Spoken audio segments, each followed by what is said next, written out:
Nuapada BJP जोरदार प्रचार मैदान को ओह्लाइले स्टार प्रचारक डोर टू डोर कैंपेन सांगकू निर्वाचन मंडली विभिन्न स्थान में चा पे चर्चा। राज्य बीजेपी सभापति मनमोहन सामल परे स्वास्थ्य मंत्री मुकेश महालिंग चा पे चर्चा रे आज नुआपड़ा दैनिक बजार रे लोकों सहित विभिन्न प्रसंग में आलोचना करथिले। नुआपड़ा मेडिकल कॉलेज प्रतिष्ठा पाई प्रतिश्रुति देइछंती। एने प्रक्रिया आरंभ होइथिबा कहिछंती।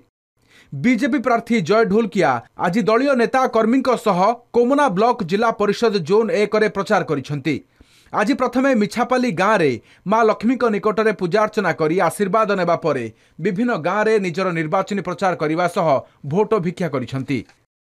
मतदार जेन समस्या से मानकर अच्छे से सरकार संगे रही करी आमे दूर करमा समाधान करमा एवं जे बापा अधूरा काम कही दिले ताके पूरा करबा लगी मो दायित्व नौछि। निश्चित भाव रे ई जेन बापांक जेन गढ़ थिला कोमना ब्लॉक निश्चित भाव रे एबे भी से गढ़ अच्छे। मेडिकल कॉलेज रो डिमांड मध्य नुआपड़ा बासी तरफ रही तो आमर टॉप 21 एजेंडा रे गोटे एजेंडा अच्छी जे आमे डिस्ट्रिक्ट हेडक्वार्टर गोटे गवर्नमेंट मेडिकल कॉलेज करूँ से क्रम आमे 2025-26 रे 8टा मेडिकल कॉलेज रो घोषणा करिछु एवं एठी जो डिमांड जनतांकर डिमांड को मध्य आगामी दिन में सम्मान दिया जाय।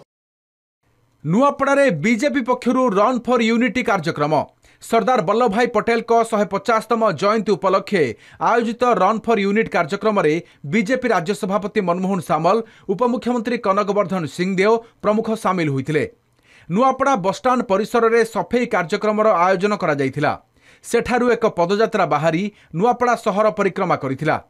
यह द्वारा स्वच्छता माध्यम रे सुस्थ समाज गठन करने को बीजेपी पक्षरु जनसाधारण को सचेतन करा जायछि। यूनिटी रो अर्थ एकता।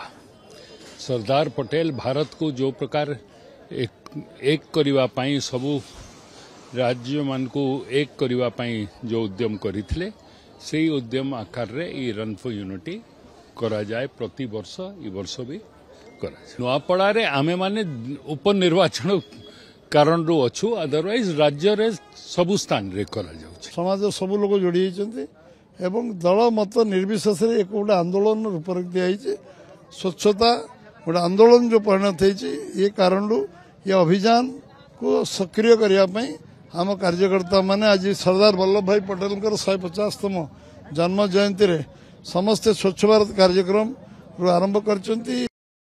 उपनिर्वाचन पाखौथुबा बेले प्रचार रे कंपुछि नुआपड़ा। बीजेपी बहु विधायक मंत्री वरिष्ठ नेता नुआपड़ा रे डेरा पकाइछन्ती। विभिन्न स्थान रे सभा और शोभायात्रा माध्यम रे दलीय प्रार्थी पई सेमाने भोट मागुछन्ती। नुआपड़ारू वीडियोग्राफर शुभ्रकांत नायक और विश्वजीत पट्टनायक सह कुनु कोरुआ और चित्तरंजन मिश्र रिपोर्ट कलिंग टीवी।